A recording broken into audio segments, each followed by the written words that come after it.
안녕하세요. 저는 오영숙이라고 합니다. 정말 드라마 같은 제 이야기 좀 들어주세요. 세상이 온통 회색 빛이었습니다.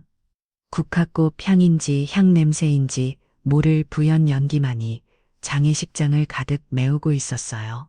사람들은 검은 옷을 입고 와서 제 손을 잡고 위로의 말을 건넜지만 그 어떤 소리도 귀에 들어오지 않았습니다. 마치 물속에 잠긴 것처럼 모든 것이 우운거리며 멀게만 느껴졌어요. 제 눈은 오직 한 곳, 단상 위에 놓인 제 아들 기태의 영정 사진에만 고정되어 있었습니다. 사진 속 아들은 세상에서 가장 환한 미소를 짓고 있었죠. 불과 몇 달 전 제 생일이라고 케이크를 사들고 와서는 어머니 오래오래 사셔야 해요. 제가 호강시켜 드릴게요 라며 재롱을 부리던 바로 그 얼굴이었습니다. 그런데 이제 아들은 웃고 있는 사진으로만 남았고 저는 숨을 쉬는 법조차 잊어버린 사람처럼 멍하니 앉아만 있었어요. 남편 일찍 여의고 기태 하나만 바라보며 살았습니다. 꾸준일 마다치 않고 시장 좌판에서 채소를 팔고 식당 설거지를 하면서도 아들 얼굴만 보면 힘든 줄 몰랐어요. 그런 제게 기태는 세상의 전부였고 삶의 이유였습니다. 번듯한 대학을 나와 대기업에 취직했을 때 동네 사람들 붙잡고 얼마나 자랑을 했는지 몰라요. 몇 년 뒤에는 주미라는 어여쁜 아가씨를 데려와 제 며느리로 삼아주었죠. 비록 살림이 넉넉지는 않았지만 아들 내외가 알콩달콩 사는 모습을 보는 것이 제 유일한 낙이었습니다. 그런데 하늘도 무심하시지 그렇게 착하기만 하던 내 아들을 하루아침에 데려가 버리셨어요. 과로로 인한 심장마비. 29. 너무나도 젊은 나이였습니다. 슬픔을 느끼는 섀도 없이 3일장이 치러졌습니다. 저는 곡소리 한번 제대로 내지 못했어요. 목구멍에 커다란 돌덩이가 걸린 것처럼 아무 소리도 나오지 않았습니다. 눈물 맞아 말라버린 걸까요? 그저 멍하니 앉아있는 제 옆에서 며느린 주미는 꼿꼿한 자세로 조문객을 맡고 있었습니다. 화장기 하나 없는 얼굴은 밀랍 인형처럼 창백했지만 눈물 한 방울 흘리지 않았어요. 독하다 속으로 그런 생각을 했습니다. 아무리 그래도 지아비가 죽었는데 저렇게 담담할 수가 있을까? 슬픔을 억누르는 것이라고 하기엔 그 눈빛이 너무나도 차갑고 건조했어요. 가끔씩 저를 희일끝 쳐다보는 눈길에서는 정체 모를 서늘함 마저 느껴졌습니다. 친척 중 한 분이 제 옆에 앉아 조용히 속삭였어요. 자기 남편이 떠났는데 너무 담담한 거 아니야? 아무리 그래도 그렇지. 저는 아무 대답도 하지 못했습니다.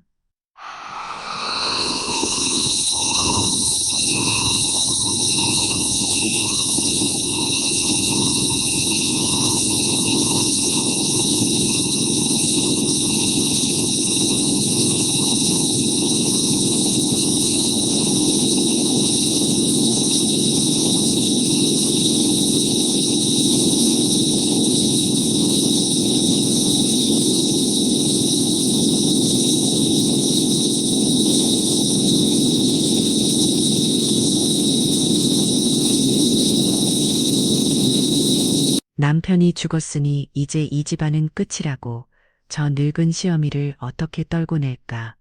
계산하고 있는 건 아닐까? 그런 생각을 하는 제 자신이 끔찍하면서도 주미의 태어난 얼굴을 볼 때마다 의심은 꼬리에 꼬리를 물고 이어졌습니다. 아들의 죽음만으로도 업장이 무너지는데 며느리 이에 대한 불신까지 더해지니 정말이지 지옥이 따로 없었어요. 장례가 끝나고 텅 빈 집으로 돌아왔습니다. 집안 곳곳에 기태의 온기가 남아있는 것 같아 심장이 도련해지는 듯 아팠어요.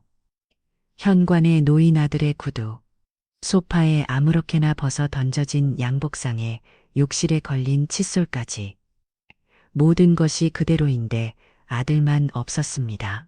저는 기태의 방에 들어가 아들의 옷가지를 끌어안고 한참을 소리 없이 울었어요. 그때였습니다. 방문이 조용히 열리고 주미가 들어왔어요. 여전히 그 무표정한 얼굴이었습니다. 어머니, 마지막 한 부름에 고개를 들었습니다. 주민은 제게 다가오지 않고 문가에 서서 말했어요. 기태 씨 인감도장 어디 있는지 아세요? 인감도장? 그건 왜? 제 목소리는 모래알처럼 까끌까끌하게 갈라져 나왔습니다. 주민은 시선을 피하며 대답했어요. 남은 사업 문제 정리할 게 좀 있어서요.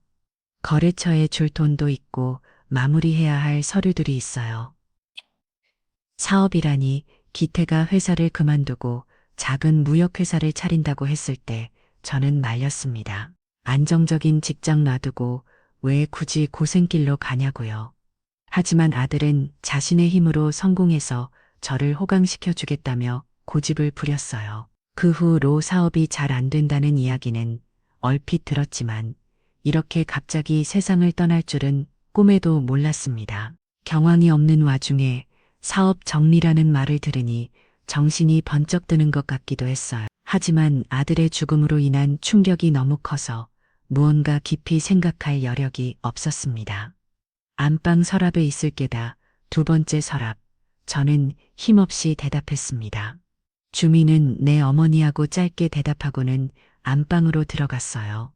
잠시 후 작은 도장함을 들고 나오는 소리가 들렸습니다. 저는 그저 아들의 옷가지를 끌어안고 눈을 감고 있었어요. 그것이 얼마나 어리석은 행동이었는지 그때는 미처 알지 못했습니다. 아들의 마지막 흔적이나 다름없는 그 도장을 그렇게 쉽게 내어주어서는 안 되었습니다. 그 후로 며칠간 주민은 매일 아침 일찍 집을 나섰다가 밤 늦게 들어왔습니다. 어디를 그렇게 싸돌아다니는지 무엇을 하고 다니는지 한마디 말이 없었어요. 제가 밥은 먹었냐고 물으면 그저 고개만 깔딱할 뿐이었습니다. 우리 사이에는 얼음장 같은 침묵만이 흘렀어요. 저는 그 침묵이 너무나도 무서웠지만 먼저 말을 걸 용기도 나지 않았습니다. 주미의 얼굴에서는 어떤 감정도 읽을 수가 없었고 그저 낯선 사람과 한 집에 살고 있는 듯한 기분이었어요. 그러던 어느 날 아침 연희 때처럼 시장에 가기 위해 집을 나섰습니다. 아들이 살아있을 때는 늘 장바구니를 들어주고 했는데 이제는 그 무거운 집을 온전히 저 혼자 짊어져야 했어요. 시장에서 콩나물이랑 두부 명모를 사서 터덜터덜 집으로 돌아오는 길이었습니다. 유난히 발걸음이 무겁고 온몸에 기운이 하나도 없었어요. 우리 집 골목으로 들어서는 순간 저는 길을 잘못 들었나 했습니다. 좁은 골들 떡하니 가로막고 있는 커다란 이사짐 센터 트럭 때문이었어요. 누군가 이사를 왔나 아니면 이사를 가나 생각하며 트럭을 옆으로 비켜 안으로 들어가렸는데 제 심장이 콩바닥으로 떨어지고 말았습니다.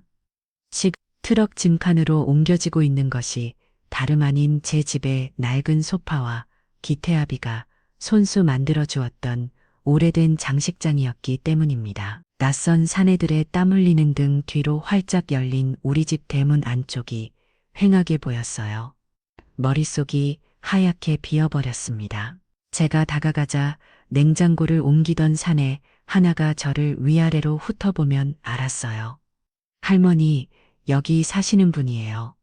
짐 다 빼야 하니까 저쪽으로 비켜서 계세요. 지금 이게 무슨 짓들이에요? 누가 남의 집에 함부로 손을 대라고 했어요. 제 목소리는 염소처럼 떨리고 있었습니다. 제 정신이 아니었어요. 저는 그들을 밀치고 집 안으로 뛰어들어 가려 했습니다. 그러자 작업 반장으로 보이는 남자가 다가와 제 앞을 막아섰습니다. 아니, 할머니 왜 이러세요? 이 집 어제부로 계약 끝났습니다. 집주인 되시는 젊은 아가씨가 집 비워달라고 해서 저희는 돈 받고 일하는 것뿐이에요. 집주인 아가씨, 차준이 그 이름이 제 머릿속을 헤집어 놓았습니다. 설마 했지만 그 설마가 현실이 되어 제 뒤통수를 후려쳤어요. 저는 비틀거리며 반장을 붙잡고 애원했습니다. 그럴 리가 없어요. 이건 내 집이에요. 내 아들 집이라고요. 뭔가 잘못된 게 틀림없어요. 아이고 답답하시네. 차준희 씨한테 직접 확인하세요. 저희는 계약서대로 하는 겁니다. 반장은 귀찮다는 듯이 저를 뿌리치고는 다시 일을 시작했습니다. 저는 망연자실한 채 제 평생의 흔적들이 낯선 이들의 손에 의해 하나씩 하나씩 트럭 위로 사라지는 모습을 지켜볼 수밖에 없었어요. 미친 사람처럼 소리를 지르고 싶었지만 목소리가 나오지 않았습니다. 집안을 들여다보았습니다. 그리고 그 순간 저는 숨을 쉬울 수가 없었습니다. 며칠 전까지만 해도 아들의 숨결이 가득했던 그 공간이 횡한 벌판처럼 변해버렸어요. 기태의 사진이 담긴 앨범, 제가 아끼던 낡은 재봉들, 그리고 장롱 깊숙이 숨겨두었던 제 통장까지 모든 것이 감쪽까지 사라져 있었습니다. 며느리는 아들의 목숨값이나 다름없는 이 집을 팔아 제 모든 것을 훔쳐 야반도주한 것이었습니다. 다리에 힘이 풀려 그 자리에 주저앉았습니다. 손에 들고 있던 장바구니가 바닥으로 떨어지며 콩나물과 두부가 아스팔트 위로 처참하게 쏟아졌어요. 하늘이 노랗게 보이고 세상이 빙글빙글 돌았습니다. 아들을 잃은 슬픔보다 더 큰 배신감이 제 온몸을 갈기갈기 찢어놓는 것 같았어요. 어떻게 나한테 이럴 수가 있어. 어떻게 네가 속으로 울부짖었지만 목소리는 터져나오지 않았습니다. 저는 그저 텅 빈 집과 제 삶을 싣고 떠날 채비를 하는 이삿짐 트럭을 번갈아 쳐다보며 그렇게 한참을 넋나간 사람처럼 앉아 있었습니다. 제 인생이 송두리째 무너져 내리는 순간이었습니다. 세상이 무너진다는 것은 단순히 슬프거나 절망적인 기분을 느끼는 것과는 차원이 다른 문제였습니다. 그것은 말 그대로 내가 딛고 서 있던 땅이 발밑에서부터 사라져버리는 경험이었어요. 이삿짐 트럭이 제 평생의 재산을 싣고 골목을 빠져나가는 순간, 저는 기댈 곳 하나 없는 허공에 혼자 동동 떠있는 기분이었습니다. 해가 지고 어둠이 내릴 때까지 저는 텅 빈 집 앞에서 넋나간 사람처럼 앉아 있었어요. 새로운 집주인이 와서 저를 이상한 사람 취급하며 혀를 차고 경찰을 부르겠다고 으름장을 놓고 나서야 저는 겨우 무거운 몸을 일으킬 수 있었습니다. 갈 곳이 없었어요. 친척들은 모두 등을 돌린 지 오래였고 친구라고 부를 만한 사람들은 제 가난을 함께 짊어지기엔 너무나도 벅찬 삶을 살고 있었습니다. 주머니를 뒤져보니 꼬깃꼬깃한 지폐 몇 장과 동전 몇 개가 전부였어요. 시장에 가기 위해 들고 나왔던 바로 그 돈이었습니다.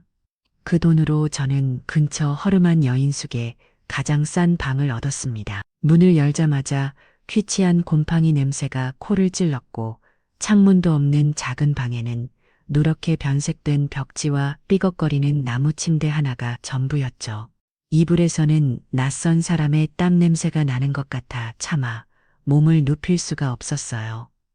저는 차가운 방바닥에 등을 기댄 채 뜬 눈으로 밤을 새웠습니다. 어둠 속에서 눈을 감으면 며느 이 차주미에 얼굴이 떠올랐어요. 장례식장에서 눈물 한 방울 흘리지 않던 그 차가운 얼굴. 제게 인감도장을 달라고 하던 그 무표정한 얼굴. 그 얼굴 위로 아들 기태의 웃는 모습이 겹쳐졌습니다. 배신감과 그리움이 뒤섞여 제 심장을 막을 핫히는 것 같았어요. 어떻게 나한테 이럴 수가 있니? 내가 너를 얼마나 예뻐했는데 내 아들 잡아먹은 것도 모자라서 이 늙은 시어미의 마지막 남은 것까지 몽당 들고 도망을 쳐 분노가 치밀어 올라 온몸이 부들부들 떨렸습니다.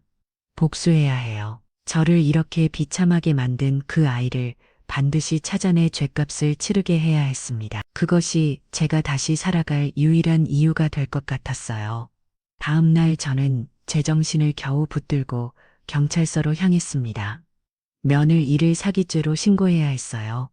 하지만 제초란 행색 때문이었을까요? 민원실에 앉아있던 젊은 경찰은 제 이야기를 건성으로 들으며 하품만 찍찍해댔습니다. 저는 울분을 토하며 자초지정을 설명했어요. 아들이 죽자마자 며느리가 집을 팔고 제 통장까지 들고 사라졌다고, 이건 명백한 사기이자 절도라고 목소리를 높였습니다. 제 이야기를 다 듣고 난 경찰은 귀찮다는 듯이 볼펜으로 책상을 툭툭 치며 말했어요. 할머니 진정 좀 하세요. 일단 사실 관계부터 확인을 좀 해야겠는데요. 그 집 명의가 어떻게 되어 있었어요? 내 아들 바깥에 앞으로 되어 있었죠. 하지만 그 집은 남편이랑 제가 평생 피땀 흘려 마련한 집이에요. 사실상 내 집이나 마찬가지라고요. 법적으로는 아들님 소유였다는 거네요. 그럼 아들님 사망 후에 법적 상속인은 배우자인 면은 임하고 직계 존속인 할머니가 되는 겁니다. 면은 이미 단독으로 집을 처분했다는 건데 혹시 아들님 살아계실 때 면은 임하고 공동명의로 바꾸거나 하지는 않았고요. 그런 건 없었어요. 하지만 그 아이가 제 도장도 훔쳐갔어요. 통장도요. 도장을 훔쳐갔다는 증거가 있습니까?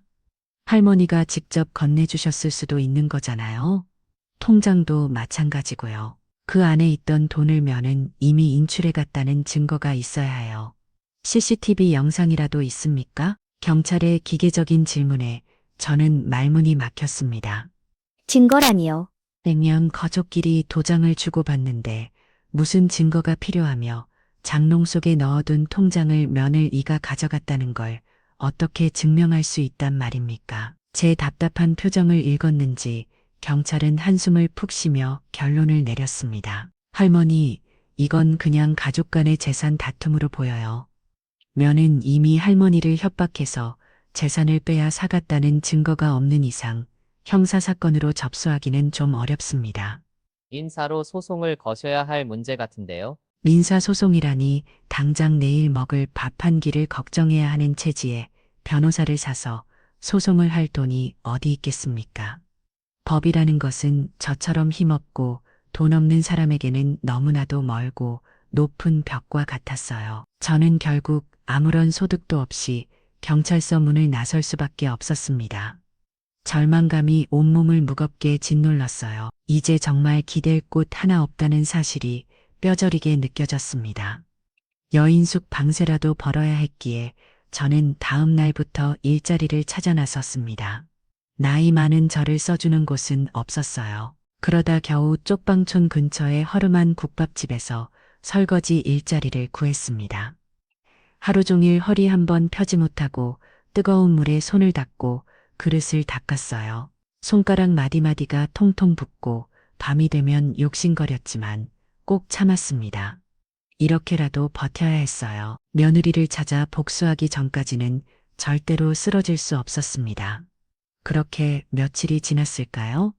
점심시간이 지나 한가해 진 틈을 타 식당 구석에서 늦은 끼니를 때우고 있을 때였습니다. 식당 문에 달린 종이 요란한 소리를 내며 열리더니 험상궂게 생긴 사내 2명이 들어왔어요. 한눈에 봐도 평범한 손님은 아니었습니다. 짧게 깎은 머리에 온몸에는 시커먼 문신이 가득했고 그들의 눈빛은 주변을 훑으며 무언가를 찾는 듯 날카롭게 번뜩였어요. 주방에서 일하던 식당 주인이자 제게 일자리를 준 박 사장이 흠칫하며 그들에게 다가갔습니다. 어서 오십시오. 식사하러 오셨습니까? 사내들 중 덩치가 더 큰 쪽이 박 사장을 아래 위로 훑어보더니 낮은 목소리로 물었습니다. 여기 박잉태 어머니 일한다는 소문 듣고 왔는데 심장이 철렁 내려앉았습니다. 박잉태 제 아들의 이름이 저들의 입에서 나오는 순간 온몸에 피가 차갑게 식는 것 같았어요. 저들은 누구일까? 왜 내 아들을 그리고 나를 찾는 것일까? 저는 숟가락을 등채 그대로 얼어붙었습니다. 박 사장은 잠시 당황한 듯 했지만 이내에 능청스럽게 웃으며 대답했어요.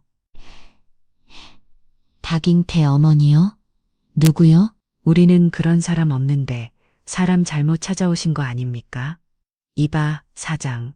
우리가 그냥 온 것 같아. 이 동네 식당에서 일하는 거 다 알아보고 왔으니까 곱게 말할 때 부르라고. 사내는 박 사장의 어깨를 툭툭 치며 위협적으로 말했습니다.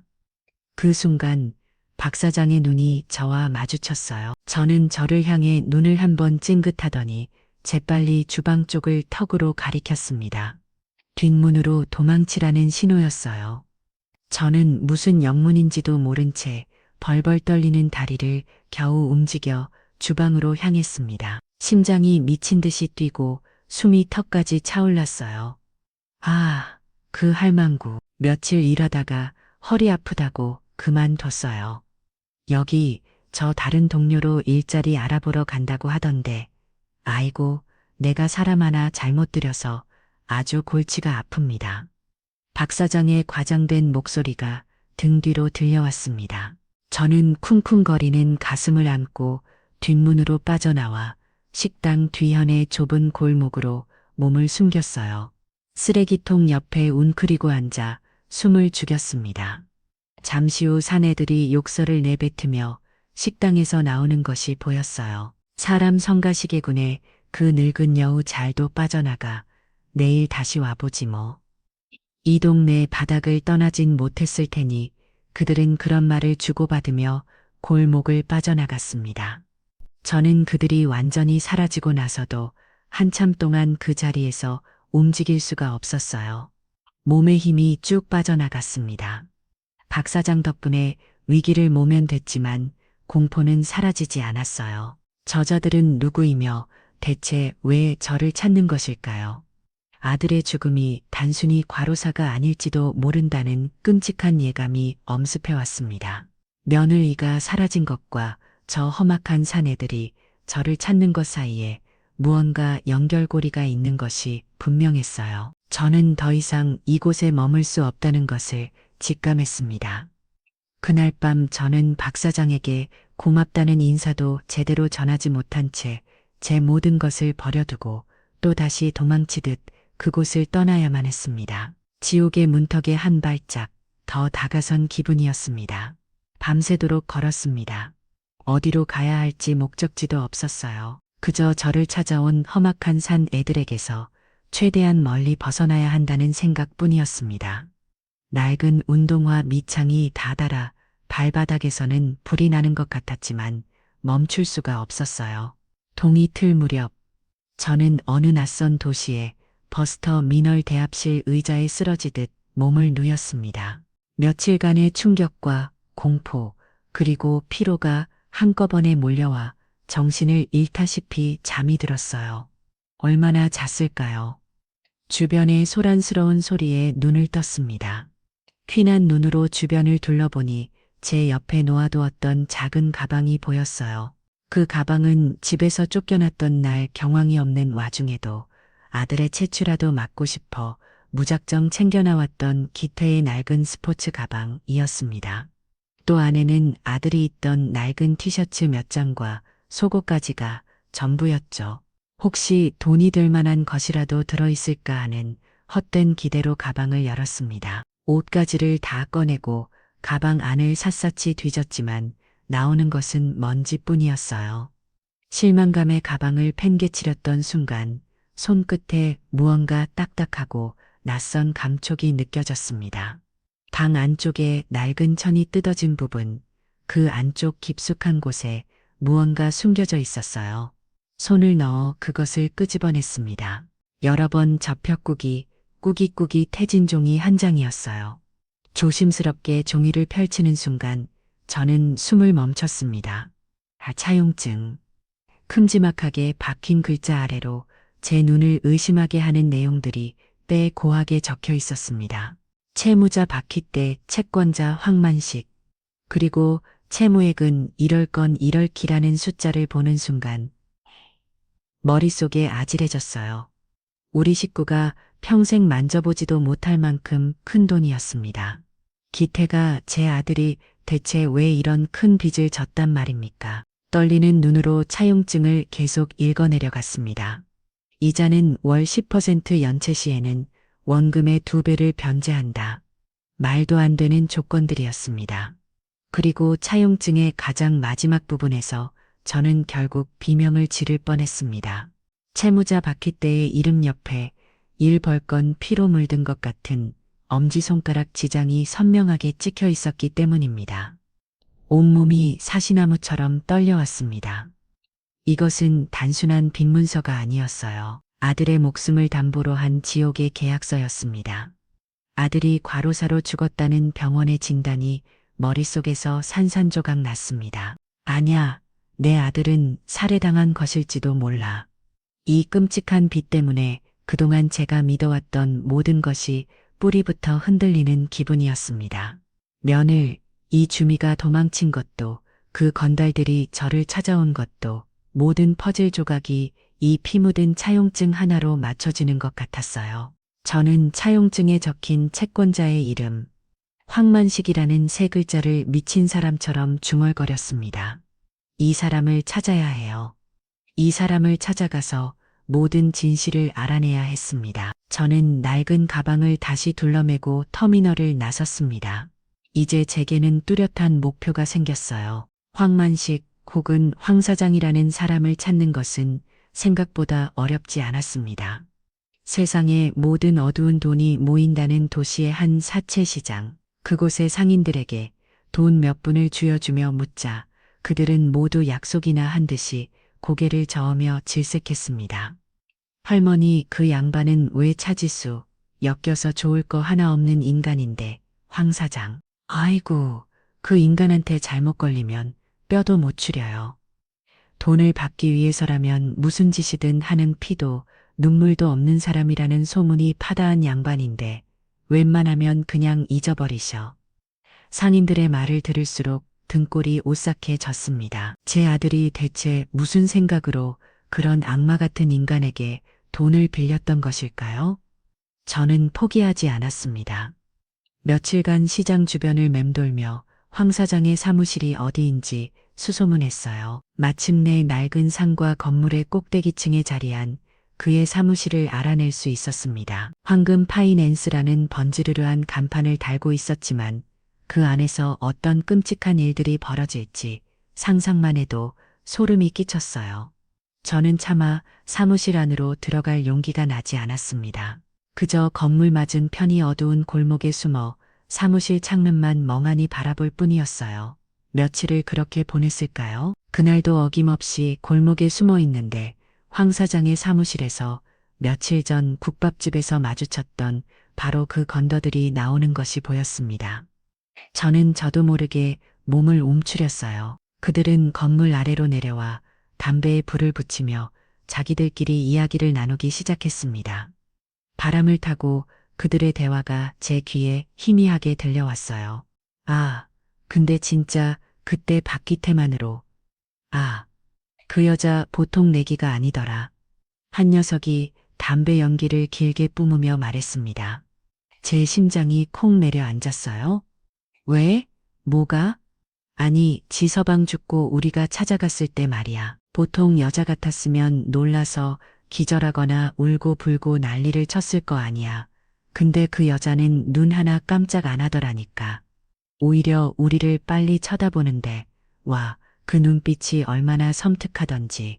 맞아, 나도 기억나. 사장님이 차용증 들이밀면서 네 남편 빚 대신 갚든가 아니면 네 시어미 신장이라도 팔아서 갚으라고 했을 때. 그 자리에서 바로 집 팔겠다고 계약서에 도장 찍어버리더라니까. 진짜 독한 년이야. 그러게 말이다. 지 시어미 살리겠다고 그 비싼 집을 헛값에 넘기고는 주도 새도 모르게 사라져버렸잖아. 그 돈으로 일단 밀린 이자부터 갚았으니 망정이지. 원금은 그대로 남았는데 말이야. 그 여자가 10년 뒤에 남은 원금까지 다 갚겠다고 약속하고 사라졌다며. 짓지 10년은 무슨, 벌써 어디 가서 딴 놈 만나 잘 먹고 잘 살고 있겠지. 아무튼 그 여자 때문에 우리가 지금 이 할망구 찾아다니느라 개고생하는 거 아니야. 저는 제 귀를 의심했습니다. 지금 저들이 무슨 말을 하는 것인가. 며느리가 주미가 나를 살리려고 집을 팔았다고, 나를 살리기 위해 그 악마 같은 황 사장과 거래를 하고 10년 뒤에 빚을 갚겠다는 약속을 하고 사라졌다고. 머릿속이 턱 비어버리는 것 같았습니다. 그동안 제가 며느리를 오해하고 저주했던 모든 순간들이 판노라 맛처럼 스쳐 지나갔어요. 강내식장에서의 차가운 얼굴, 인감도장을 달라던 무표정한 모습, 말없이 집을 나가던 뒷모습까지. 그 모든 것이 저를 지키기 위한 연극이었다는 말인가요? 배신감에 떨던 제 자신이 한없이 어리석고 부끄럽게 느껴졌습니다. 하지만 동시에 거대한 혼란이 몰려왔어요. 그렇다면 왜 주민은 제게 아무 말도 하지 않았던 것일까요? 왜 저를 이런 오해 속에 버려두고 혼자 모든 짐을 짊어진 채 사라져야만 했을까요? 건달들이 담배를 비벼 끄고 다시 건물 안으로 사라진 후에도 저는 한참 동안 그 자리를 떠날 수가 없었습니다. 차가운 밤 공기가 폐부 깊숙이 스며들었지만 추운 줄도 몰랐어요. 진실의 한 조각을 마주한 순간 저는 더 큰 미공 속으로 빠져던 기분이었습니다. 진실의 파편은 제 가슴에 더 깊은 상처와 혼란을 남겼습니다. 며느리가 저를 위해 그런 선택을 했다는 사실을 온전히 믿어야 할지 아니면 그저 건달들의 허풍 섞인 대화였을 뿐이라고 치부해야 할지 알 수가 없었어요. 하지만 한 가지는 분명했습니다. 황 사장이라는 악마가 제 아들의 죽음과 관련되어 있고 그들이 여전히 저를 찾고 있다는 사실이었죠. 저는 더 이상 한 곳에 머물 수 없었습니다. 그날 이후로 저의 고단한 도망자 생활이 다시 시작되었습니다. 10년이라는 세월은 뜬구름처럼 흘러갔습니다. 저는 전국 각지의 식당과 공장, 농장을 전전하며 닥치는 대로 일했어요. 신분이 드러날까 두려워 한 곳에 6개월 이상 머무르지 않았고 잠을 잘 때도 늘 한쪽 귀는 열어두고 자야 했습니다. 젊은 시절에 고왔던 얼굴에는 건버섯과 깊은 주름이 자리를 잡았고 한때 곧았던 허리는 고된 노동으로 인해 구부정하게 휘버렸어요.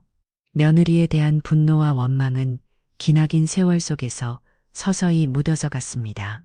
그 대신 왜? 라는 질문이 마음 한 구석에 무겁게 자리 잡았죠.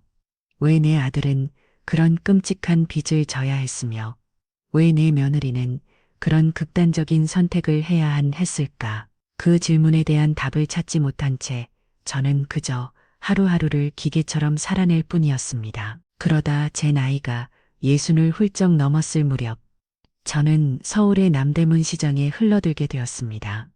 더 이상 험한 일을 할 기력이 남아있지 않았어요. 시장 한 구석에 좌판을 펴고 앉아 다른 상인들이 버린 채소끝 머리를 주워다 팔며 겨우 연명했습니다. 그러던 어느 겨울날이었어요. 매서운 칼바람에 손발이 꼼꼼 얼어붙어 감각조차 없을 때 한 중년 여인이 제 앞에 다가와 따뜻한 어묵 국물이 담긴 컵을 건넸습니다. 할머니, 이거라도 좀 드시고 하세요. 날도 추운데 고생이 많으시네요. 그녀는 시장 안에서 작은 포목점을 운영하는 박 사장이라는 사람이었어요. 남편과 사별하고 혼자 가게를 꾸려나가는 저와 비슷한 체질의 여자였습니다. 그날의 작은 온정을 시작으로 우리는 조금씩 서로에게 마음을 열게 되었어요.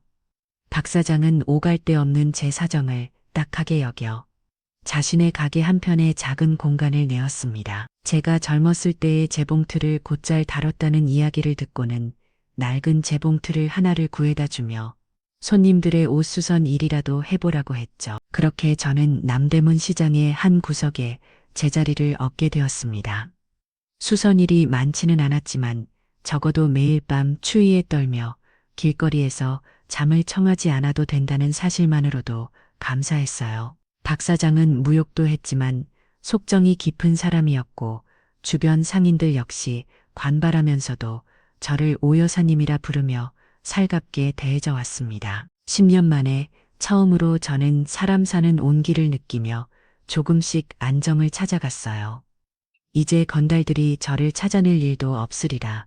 이만하면 내 인생의 풍파도 끝이 났으리라 생각했습니다. 그러던 어느 알부터인가 이상한 일이 생기기 시작했습니다. 매달 마지막 날 아침, 제가 가게 문을 열고 들어오면 제 낡은 재봉틀을 위에는 어김없이 하얀 돈 봉투 하나가 놓여 있었어요.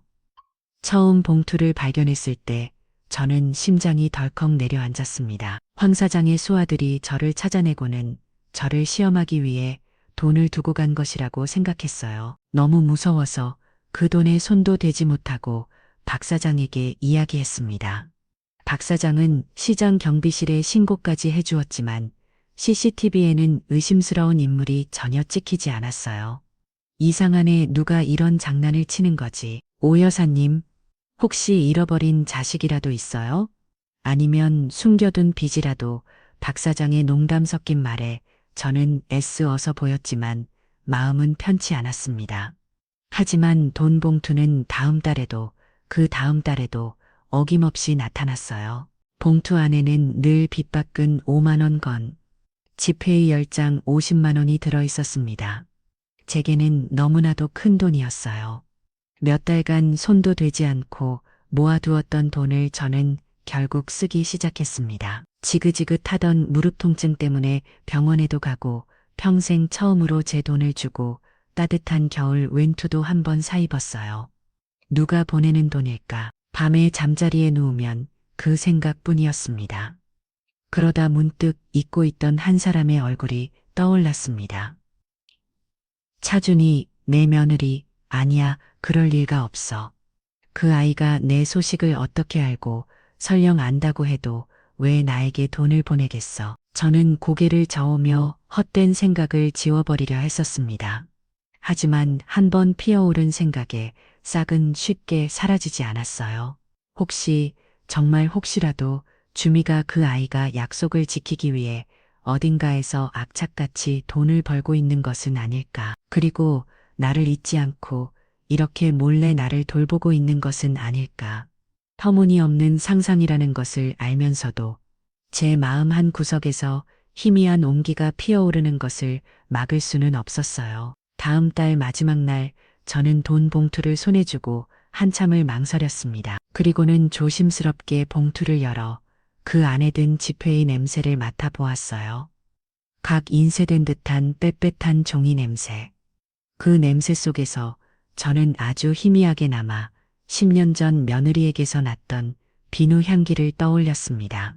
착각이라는 걸 알면서도 눈물이 핑 돌았어요. 10년의 세월이 흐른 뒤 제 얼어붙었던 마음속으로 아주 간에 달한 빗줄기에 하나가 스며드는 것만 같았습니다. 남대문 시장의 제 작은 수선 좌판은 제게 세상의 전부하도 같았습니다. 지난 10년간의 춥고 침침했던 도망자 생활 끝에 처음으로 얻게 된 제 이름석 자가 걸린 공간이었으니까요. 매일 아침 박 사장과 믹스커피 한 잔을 타서 나눠 마시며 하루를 시작하는 것이 작은 행복이었어요. 그녀는 무욕도 했지만 제가 아침을 걸을 때면 어김없이 찐빵 하나를 툭 던져주고 했습니다. 나이 먹으면 밥심이야 오 여사. 그 한마디에 꼼꼼 어렸던 마음이 녹아내리는 것 같았죠. 이웃옷 가게의 젊은 세대는 아이 옷의 단추가 떨어질 때마다 제게 달려와 수선을 맡기며 어머니 손은 금손이세요. 라면 애교를 부렸습니다. 그 아이의 해맑은 얼굴을 볼 때면 아주 가끔이지만 며느 이 주미의 앱된 얼굴이 겹쳐 보이기도 했습니다. 그렇게 되찾은 평화로운 일상 속에서 매달 말일에 재봉틀 위에 놓여 있는 돈 봉투는 이제 더 이상 공포의 대상이 아니었어요. 처음에는 황 사장의 수하들이 저를 시험하는 것일까봐 손도 대지 못했지만 몇 달이 지나고 몇 년이 지나면서 그 돈은 제게 조심스러운 희망의 증거가 되었습니다. 어쩌면 내 며느리가 어딘가에서 나를 잊지 않고 있는 것은 아닐까. 그 아이가 보내는 속주의 돈일까? 아니면 아직 나를 어미로 생각한다는 표시겠까? 저는 그 돈으로 지그지그하던 무릎 관절염 약을 사 먹고 솜이 다 죽어버린 낡은 이불을 버리고 따뜻한 목화 솜이불을 장만하기도 했습니다. 밤에 그 이불을 덮고 누우면 마치 며느리의 희미한 온기가 저를 감싸는 듯한 착각에 빠져들고 했어요.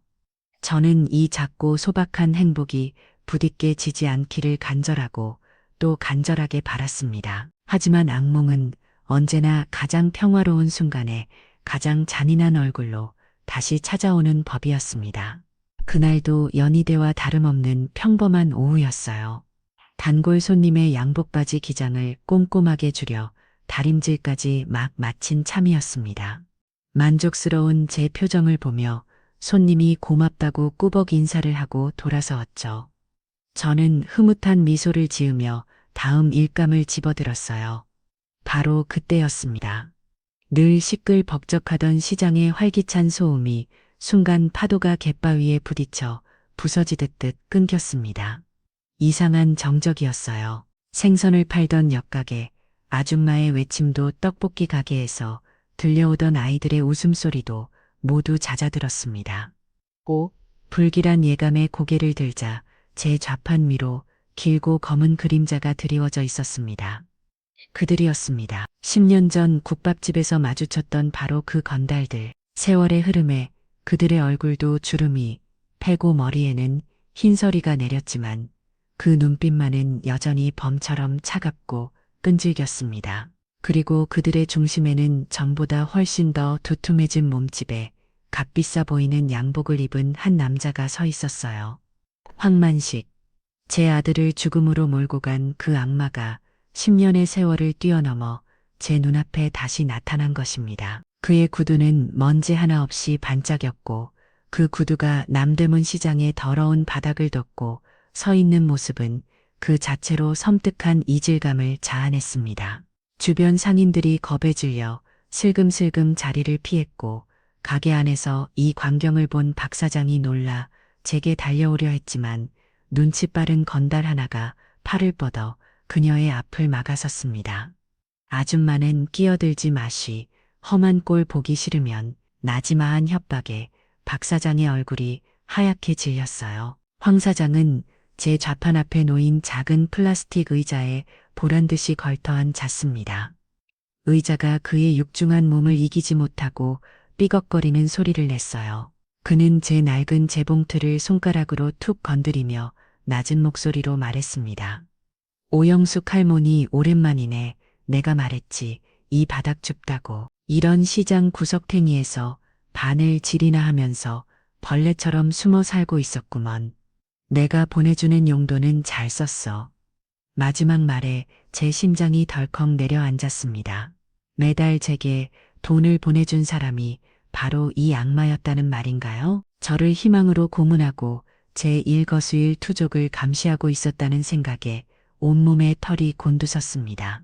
하지만 지난 10년간 제 마음속에서 돌덩이처럼 단단해진 무언가가 있었어요. 두려움보다 먼저 끓어오르는 분노가 침 위로 올랐습니다. 저는 떨리는 손을 감추기 위해 반을 더욱 꽉 옮겨쥐고 그를 노려보았어요. 이 더러운 악마 같은 자식, 당신들이 여긴 어쩐 일이요? 어쩌, 할망구가 10년 사이에 간이 배 밖으로 나왔네. 어쩐 일이긴 돈 받으러 왔지. 당신 며느리 차주미 말이야. 그 여우 같은 년 약속한 10년이 거의 다 되어가는데 콕배기도 안 보이잖아. 어디 있는지 부러워. 며느리의 이름이 나오자 저는 저도 모르게 버럭 소리를 질렀습니다. 그동안 마음속에 쌓아두었던 희미한 믿음과 제 아들을 지키지 못했다는 죄책감. 그리고 이 악마를 향한 증오가 뒤섞인 외침이었어요. 이젠 다 갚았잖아. 내 며느리가 그 불쌍한 아이가 피 눈물을 흘리면서 집까지 팔아서 당신들 돈 다 갚았다고 들었어. 그런데 이제 와서 또 무슨 돈을 달라는 거야. 이 짐승만도 못한 놈아.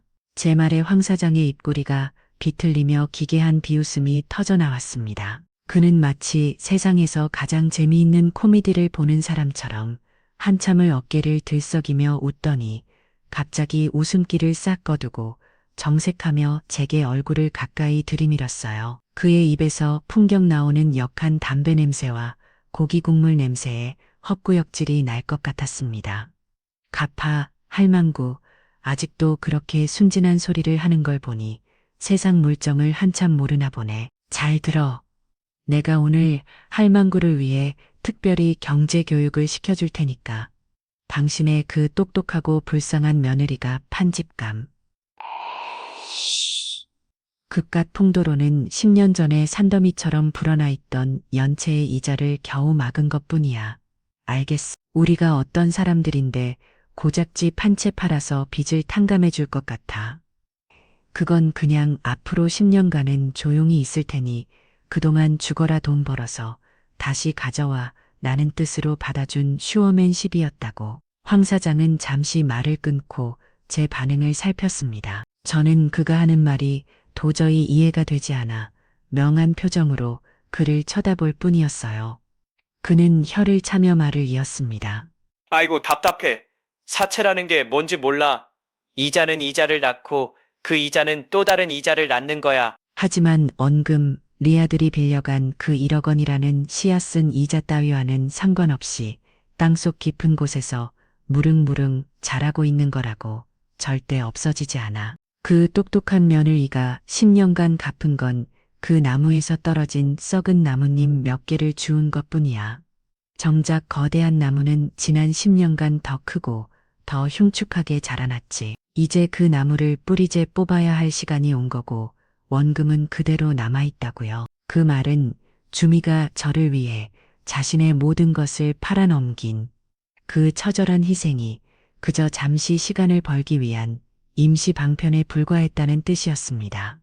그리고 그 아이는 남은 빚의 굴레에서 평생 벗어날 수 없다는 뜻이기도 했죠. 제 마음속에서 지난 몇 년간 조심스럽게 자라나던 작은 희망의 싹이 그 순간 무참히 짓밟혀 버렸습니다. 눈앞이 침침해지고 온몸에 힘이 빠져나가는 것 같았어요. 제 절망적인 표정을 본 황 사장은 아주 만족스러운 미소를 지으며 자리에서 일어났습니다. 그리고는 제 평생의 자부심이자 분신이었던 낡은 재봉틀을 발로 힘껏 걷어다 버렸습니다.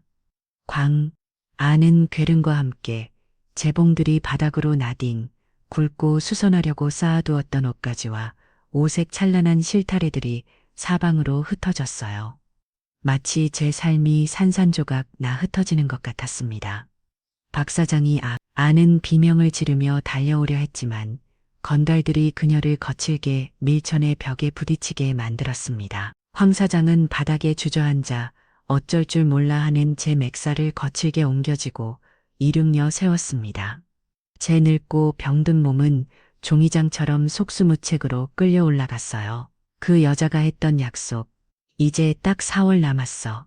차준이 그년이 남은 돈을 들고 내 눈앞에 나타나지 않으면 우리는 그 빚을 그 여자의 유일한 가족한테서 받아갈 수밖에 없어. 바로 너한테서 말이지.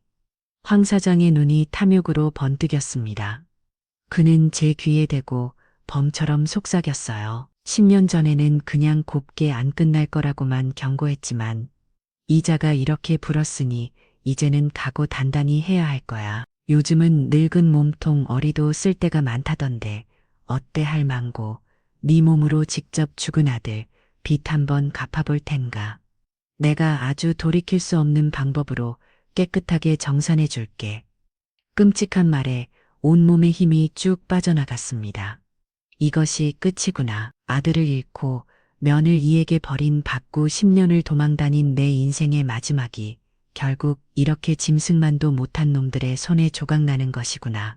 눈을 감는 순간 황 사장은 저를 바닥으로 내팽개쳤습니다. 그는 먼지투성이 바닥에 쓰러져 있는 저를 벌레 보듯 내려다보며 마지막 통첩을 날렸어요. 딱 사흘 주지. 사흘 안에 차주미를 찾아서 내 눈앞에 데려와. 그러지 못하면 사흘 뒤에 내년에 몸을 해체하러 다시 올 테니까. 명심해. 도망칠 생각은 꿈도 꾸지 마. 우리가 지난 10년간 널 못 찾아서 안 찾은 게 아니야. 그냥 며느리가 돈을 구해올 때까지 기다려준 것뿐이지.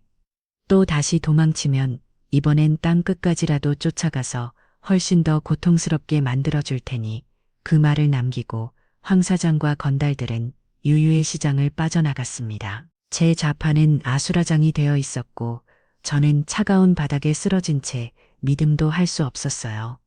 박 사장과 이윤 상인들이 달려와 저를 부축했지만 그들의 목소리는 아주 멀리서 들려오는 소리처럼 뭉개져 들릴 뿐이었습니다.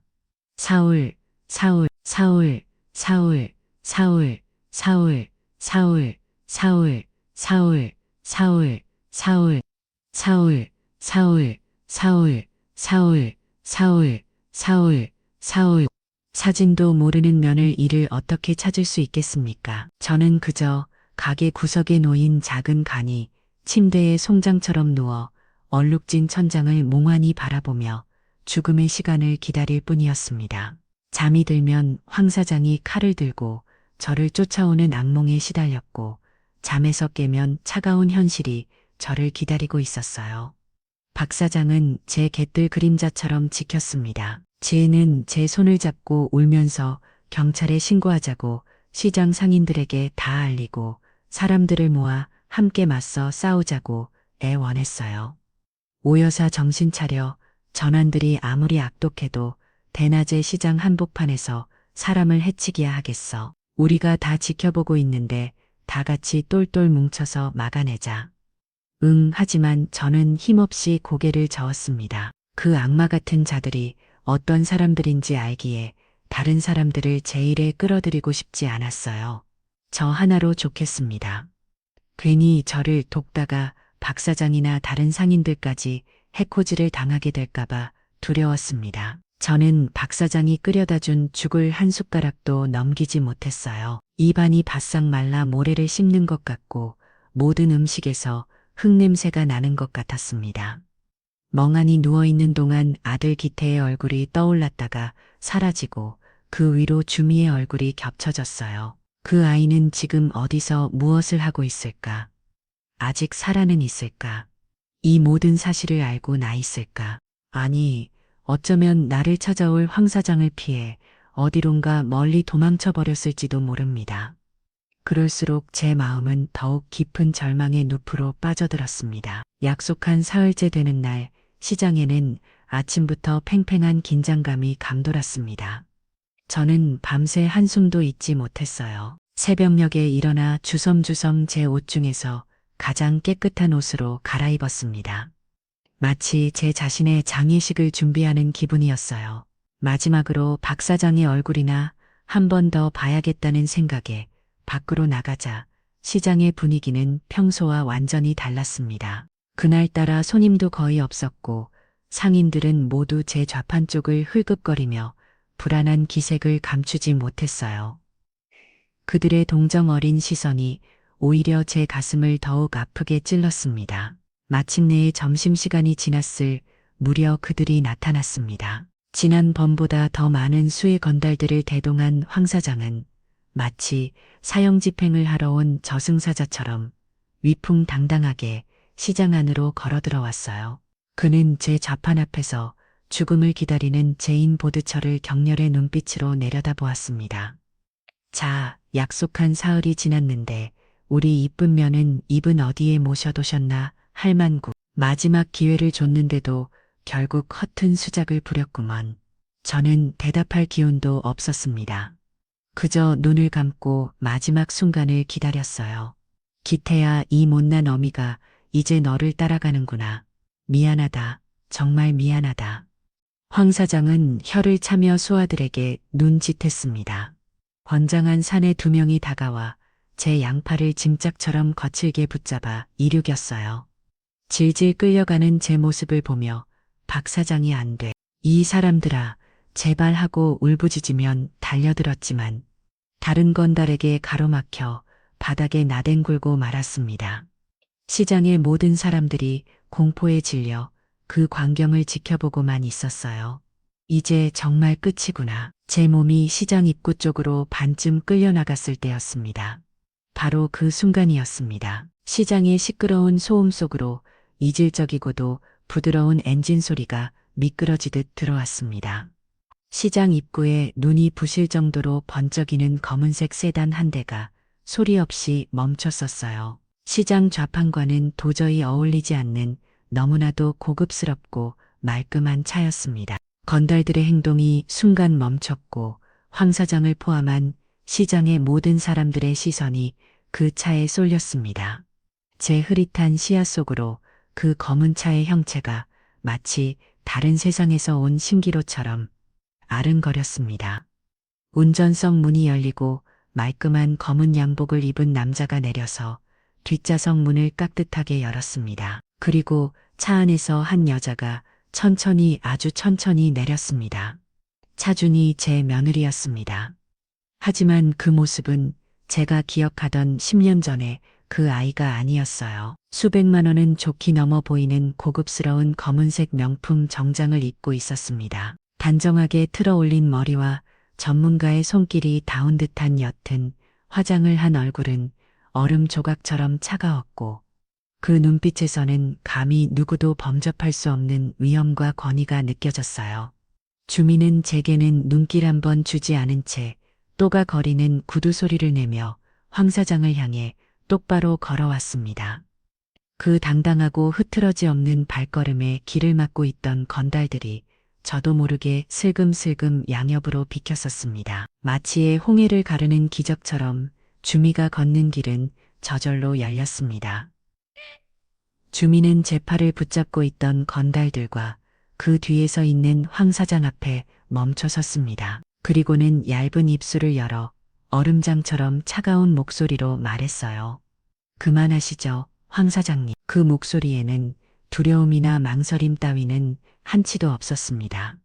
오히려 모든 것을 압도하는 듯한 서늘한 힘이 담겨 있었죠. 황 사장은 눈앞에 광경이 믿기지 않는다는 듯 잠시 멍한 표정을 짓더니 이내 비열한 미소를 지었습니다. 오, 이게 누구야? 10년 동안 벌레처럼 숨어진 애던면은 입 아니신가? 꼴을 보니 아주 용이 됐네. 용이 됐어. 어디서 돈 많은 늙은이라도 하나 제대로 물었나 보지. 그래서 약속한 돈은 가져왔고 빈손으로 와서 쉬워하는 거라면 재미없는데. 주민은 그의 저급한 조롱에 눈썹 하나 깔다 가지 않았습니다. 그저 뒤에 서 있던 검은 양복의 남자에게 턱짓을 할 뿐이었어요.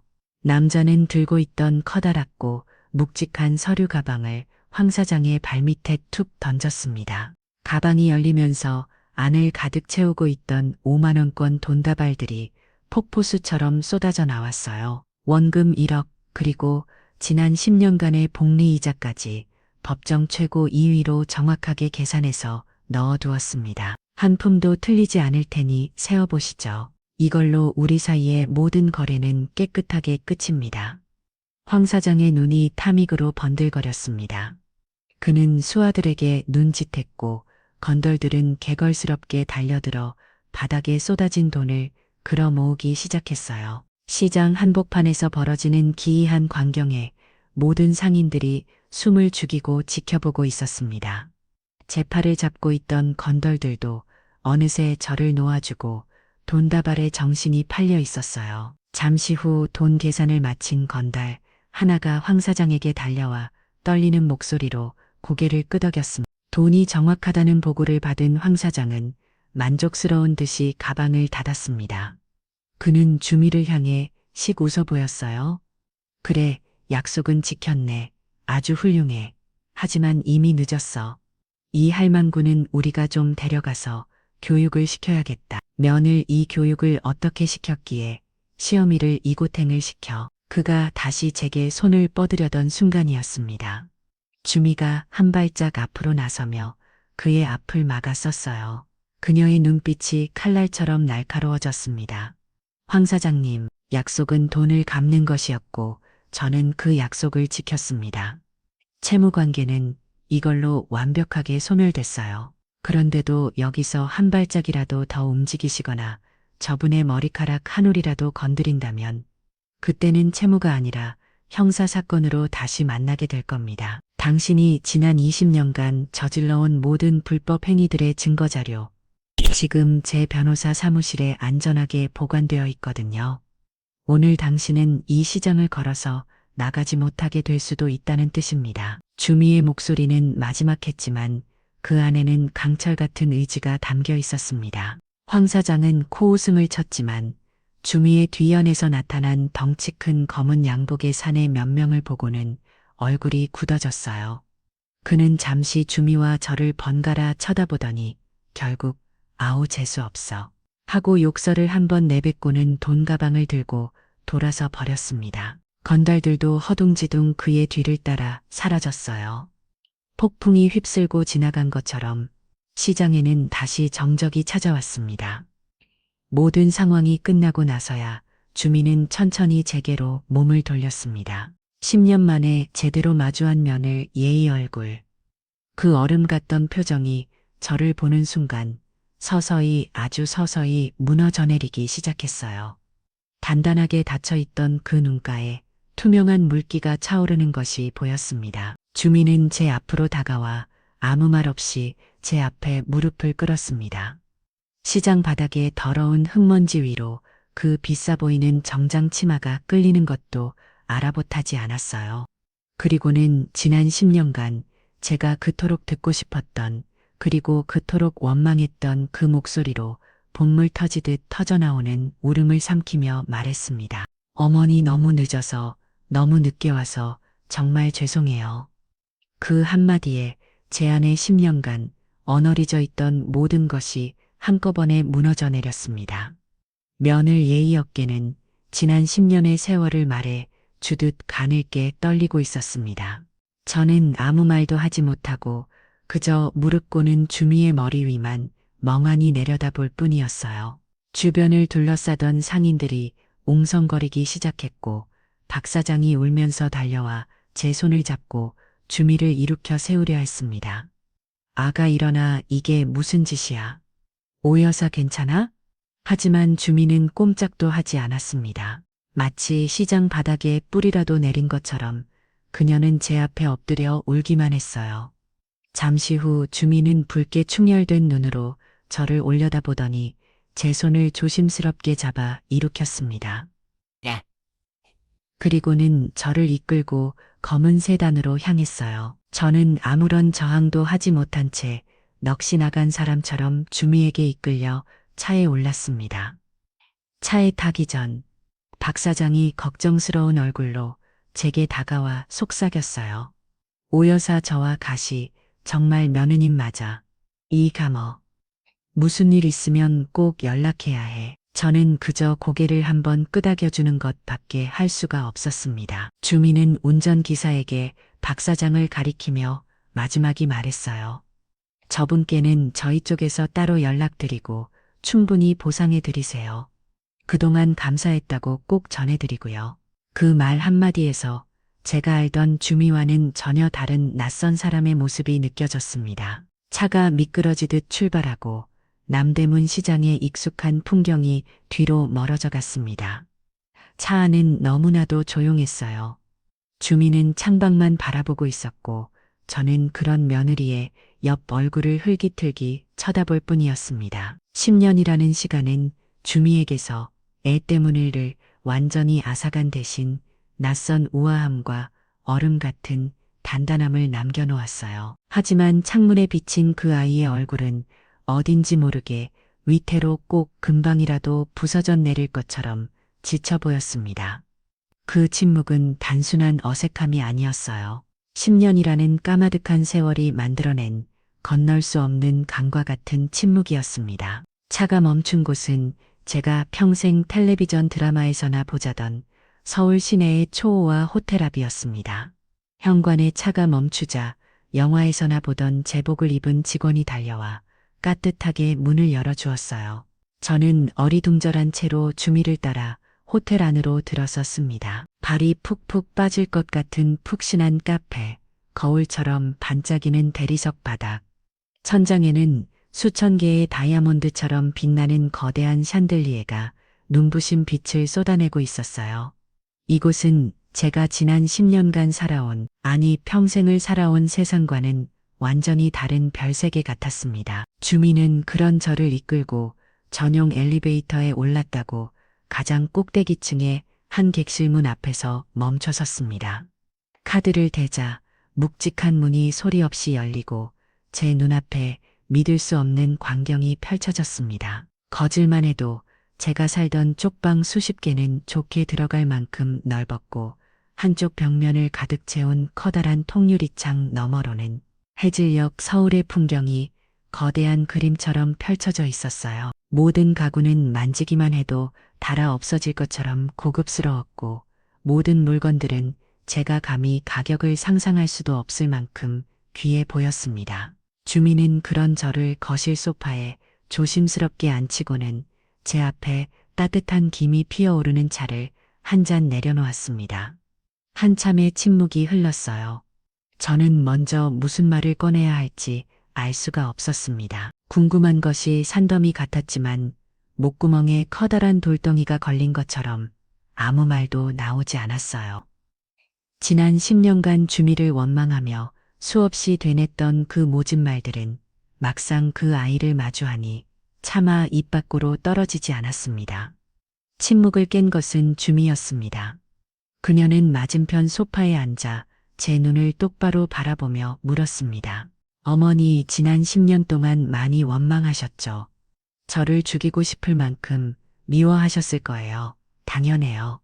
그 담담한 말에 꾹꾹 눌러왔던 감정이 화산처럼 폭발하고 말았습니다.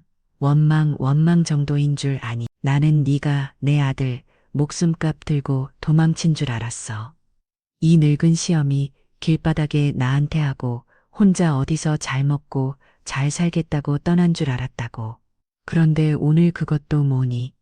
그 큰 돈은 다 어디서 났으며 왜 하필 지금 나타난 거야? 지난 10년 동안 내가 어떻게 살았는지 알기나 해. 제 울음 섞인 외침에 주미는 고개를 숙였습니다. 그녀의 두 손이 무릎 위에서 가늘게 떨리고 있었어요. 그리고는 아주 오랫동안 마음속 깊은 곳에 묻어두었던 이야기를 아주 힘겹고 고통스럽게 꺼내기 시작했습니다. 기태 씨, 사실은 회사 일이 힘들어서 과로로 쓰러진 게 아니었어요. 어머니께는 차마 말씀드리지 못했지만 사업이 어려워지면서 손을 대면 안 되는 것에 손을 댔어요. 처음에는 아주 작은 돈이었어요. 금방 만회할 수 있을 거라고 저한테 웃으면서 말했어요. 하지만 그게 아니었어요. 노름이었어요. 충격적인 이야기에 저는 할 말을 잃었습니다. 제 아들이 그 누구보다 착하고 바르기만 하던 내 아들이 노름이라니요. 믿을 수가 없었습니다. 빚은 눈덩이처럼 불어났어요. 집문서까지 담보로 잡혔고 결국에는 황 사장 같은 악질 사채업자에게까지 돈을 빌리게 된 거고요. 기태 씨가 세상을 떠났을 때 남은 빚은 이미 저희가 평생을 벌어도 감당할 수 없는 수준이었습니다. 제가 어떻게든 해보려고 했지만 방법이 없었어요. 그리고 장례식장에 황 사장이 찾아왔었어요. 검은 넥타이를 메고 조문객인 척하고 들어와서는 제게 조용히 따라오라고 하더군요. 주미의 목소리가 가늘게 떨리기 시작했습니다.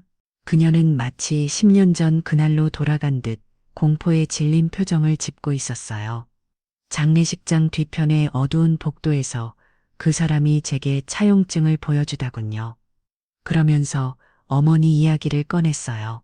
남편 빚을 갚지 않으면 이제 어머니께서 결코 무사하지 못할 거라고요. 기태 씨 대신 어머니께서 그 모든 책임을 지게 될 거라고 저를 협박했어요. 앞으로 어떤 험한 일을 당하게 될지 상상도 하기 싫을 만큼 끔찍한 말들을 아무렇지 않게 늘어놓으면서요. 저는 숨을 쉴 수가 없었습니다. 그 악마 같은 자들이 제 목숨을 담보로 어린 며느리를 협박했다며 억장이 무너졌습니다. 어머니 그때 제정신이 아니었어요. 남편을 잃은 슬픔보다 어머니 맞아 저들 손에 잃을 수 있다는 공포가 더 컸어요. 어떻게든 어머니를 지켜야 한다는 생각밖에 없었습니다. 그래서 그 자리에서 무릎 꿇고 일었어요. 뭐든지 할 테니 제발 어머니께는 손대지 말아달라고요. 황 사장은 비웃으며 말했어요. 그럼 네가 갚아보라고. 그래서 약속했어요. 집을 팔아서 당장의 이자라도 갚을 테니 시간을 달라고. 남은 원금은 제가 10년 안에 무슨 짓을 해서라도 반드시 벌어서 갚겠다고요. 그제야 모든 퍼즐 조각이 완벽하게 맞춰졌습니다. 장례식장에서의 차가운 얼굴, 저를 피하던 눈빛, 인감도장을 달라던 절박한 목소리, 말없이 사라져야만 했던 이유까지. 그 모든 것이 저를 지키기 위한 한 여자의 처절하고 외로운 사투렸던 것입니다. 저는 가슴을 치며 울음을 터뜨렸습니다. 왜 나한테는 말을 안 했니? 이 못난 어미랑 같이 해결하면 되잖아. 왜 바보같이 혼자서 그 모든 짐을 다 짊어지고 지난 10년 동안 얼마나 무섭고 얼마나 외로웠어? 왜? 제 울부짖음에 마침내 주미의 얼굴이 완전히 무너져 내렸습니다. 10년 동안 단 한 번도 보이지 않았던 눈물이 그 큰 눈에서 쉴 새 없이 흘러내렸어요. 그녀는 소파에서 내려와 제 앞에 무릎을 꿇고 제 손을 잡고 아이처럼 울며 말했습니다. 말씀드렸다면 어머니께서 어떻게 하셨을 것 같아요? 분명 다 네 탓이라고 내 아들 잡아먹은 년이라고 저를 원망하셨을 거예요. 아니, 그보다 먼저 어머니께서 혹시라도 나쁜 마음을 먹고 모든 걸 해결하려 하셨을지도 몰라요. 제가 아는 어머니는 그런 분이니까요. 저는 남편을 잃은 슬픔 속에서 어머니까지 잃을 수는 없었어요. 차라리 저를 평생 원망하고 미워하시더라도 어머니께서 살아계시기만 하면 된다고 생각했어요. 어머니께서 저를 미워하는 힘으로라도 하루하루를 버텨내시길 바랐어요. 그래서 독해져야만 했어요. 죄송해요, 어머니, 정말 죄송해요. 주민은 아이처럼 울며 제게 매달렸습니다. 저는 그런 며느리를 끌어안고 함께 울었어요. 지난 10년간 서로를 향해 쌓았던 원망과 오해, 미움의 벽이 뜨거운 눈물 속에서 속절없이 허물어 전해렸습니다. 우리는 그렇게 한참을 서로를 부둥켜 안고 10년치의 슬픔과 아픔, 그리움과 죄책감을 남김없이 토해냈습니다.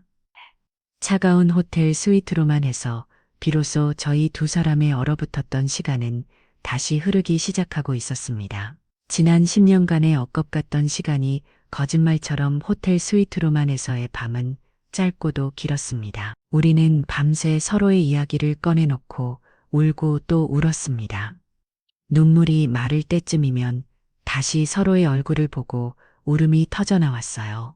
10년치의 눈물을 다 쏟아내고 나서야 우리는 탈진한 사람처럼 소파에 기대어 잠이 들었습니다. 아침 햇살이 통유리창을 통해 쏟아져 들어와 제 눈꺼풀을 간지렸을 때 저는 제가 어디에 있는지 잠시 잊었습니다. 그리고 옆에서 새우처럼 몸을 웅크리고 잠든 주미의 얼굴을 보는 순간 어젯밤의 모든 일이 꿈이 아니었음을 깨달았죠. 어색한 아침이었습니다. 먼저 잠에서 깬 저는 소리 없이 일어나 욕실로 향했습니다. 거울에 비친 제 모습은 낯설기 짝이 없었어요. 통통 부은 눈, 헝클어진 머리카락, 슬픔과 안도감이 뒤섞인 이상한 표정. 주미 역시 잠에서 깨어났지만 우리는 10살이 서로에게 말을 걸지 못했습니다. 어젯밤의 격정적인 화해가 무생하게 우리 사이에는 10년이라는 세월이 만들어낸 거대하고 투명한 벽이 여전히 존재하고 있었어요. 그 벽은 너무나도 두껍고 단단해서 어떤 말을 먼저 꺼내야 할지, 무슨 표정을 지어야 할지 알 수가 없었습니다. 호텔에서 제공하는 아침 식사가 객실로 배달되었지만 우리는 거의 손도 대지 못했습니다. 그저 따뜻한 커피 잎만 만지작거리며 창밖의 풍경만 바라볼 뿐이었죠. 한참의 침묵 끝에 주미가 먼저 입을 열었습니다. 어머니, 이제 여기서 나가요? 그 말에 심장이 콩 내려앉았습니다. 이제 모든 호해가 풀렸으니 저는 다시 제자리로 돌아가야 한다는 뜻으로 들렸기 때문입니다. 주미는 제게 두둑한 돈봉투 하나를 쥐어주고 남대문 시장의 그 작은 좌판으로 혹은 그보다 조금 나은 어느 양지바른 요양원으로 저를 보내주겠죠. 그래, 그 아이의 인생에 제가 더 이상 짐이 되어서는 안 됩니다. 그 아이는 이제 그 아이의 삶을 살아야 해요. 저는 애쓰 더 담담한 표정을 지으며 고개를 끄덕였습니다. 그래, 그래야지. 이제 네 인생 살아야지. 이 늙은이는 신경 쓰지 말고. 제 말에 주미의 표정이 순간 일그러지는 가시더니 이내 아무 말 없이 자리에서 일어났습니다. 호텔을 나서는 내내 저는 주미가 어느 방향으로 차를 몰지에 대해 생각했습니다. 남대문일까? 아니면 서울 외곽의 어느 조용한 곳일까? 하지만 차는 제 예상과는 전혀 다른 방향으로 향했습니다. 차가 멈춰 선 곳은 한강이 내다보이는 조용한 주택가의 어느 신축 아파트 단지 앞이었어요. 내리세요, 어머니. 주미는 저를 데리고 아파트 안으로 들어섰습니다. 엘리베이터는 가장 높은 층에서 멈췄고 현관문을 열고 안으로 들어서는 순간 저는 숨을 멈췄습니다. 호텔 스위트룸처럼 화려하지는 않았지만 따뜻한 햇살이 가득 들어오는 정갈하고 아늑한 공간이 눈앞에 펼쳐졌어요. 모든 가구와 살림살이들이 제자리에 놓여 있었고 마치 오랫동안 사람의 온기가 닿은 것처럼 편안한 분위기를 풍겼습니다. 어머니 여기가 우리 집이에요. 우리 집? 네, 3년 전에 장만했어요. 언젠가 어머니를 모시고 와서 함께 살 날을 꿈꾸면서요. 그래서 가구도 이불도 그릇도 전부 어머니께서 좋아하실 만한 것들로 골라봤어요. 주민은 서재로 들어가 작은 상자 하나를 들고 나왔습니다. 그리고 그 안에서 낡은 서류 한 장을 꺼내 제 손에 쥐어주었어요. 등기 권리증. 그 서류의 소유주 이름에는 제 이름 오영숙 세 글자가 선명하게 박혀 있었습니다. 아들의 이름도 며느리의 이름도 아닌 바로 제 이름이었습니다. 저는 종이장처럼 떨리는 손으로 그 서류를 붙들고 한참을 서 있었습니다. 이 얇은 종이 한 장에 내 며느리가 보낸 10년의 피와 눈물이 담겨 있다고 생각하니 가슴이 미어적 견딜 수가 없었어요. 고맙다는 말보다 미안하다는 말이 먼저 목구멍까지 차올랐습니다. 이옴, 예수님서 수익 대니오. 나는 너한테 죄 지은 것밖에 없는 사람인데. 나는 이런 거 받을 자격 없어, 주미야. 아니에요, 어머니. 이건 제가 어머니께 드리는 게 아니에요. 제 자신에게 주는 선물이에요. 지난 10년 동안 이 집을 생각하면서 버텼어요. 언젠가 이곳에서 어머니랑 따뜻한 밥 한 끼 같이 해먹는 상상을 하면서 죽을 것 같은 순간들을 견렬했다고요. 그러니까 제발 제 선물을 받아주세요. 주미의 애원에 저는 더 이상 아무 말도 할 수가 없었습니다. 그렇게 저와 며느리의 어색하고 위태로운 동거가 시작되었습니다. 함께 사는 것은 생각보다 더 힘든 일이었습니다. 주미는 매일 아침 일찍 값비싼 정장을 차려입고 회사로 출근했고 저는 텅 빈 집을 혼자 지켰습니다. 주미는 제게 필요한 것이 없냐고 불편한 곳은 없냐고 물었지만 저는 그저 괜찮다는 말만 반복할 뿐이었어요. 우리는 한 집에 살고 있었지만 여전히 서로의 시간을 맴도는 두 개의 삶과 같았습니다. 그러던 어느 날 저는 주미의 진짜 모습을 보게 되었습니다. 밤늦게 퇴근한 주미가 소파에 쓰러져 잠이 든 모습을 무심코 보게 되었어요. 늘 완벽해 보이던 그 아이의 얼굴에는 깊은 피로가 어려 있었고 손에 들고 있던 서류 위로 고개가 위태로 깎여 있었습니다. 제가 다가가 담요라도 덮어주려는데 그 아이의 손이 눈에 들어왔습니다. 피고 간 앞을 푸기만 했던 그 손은 온통 굳은 살이 박이고 마디마디가 울퉁불퉁하게 휘어져 있었어요. 마치 평생 반일만 한 농부의 손처럼 거칠고 투박했습니다. 그 손을 보는 순간 저는 그 아이가 보냈을 10년의 세월을 비로소 실감할 수 있었습니다.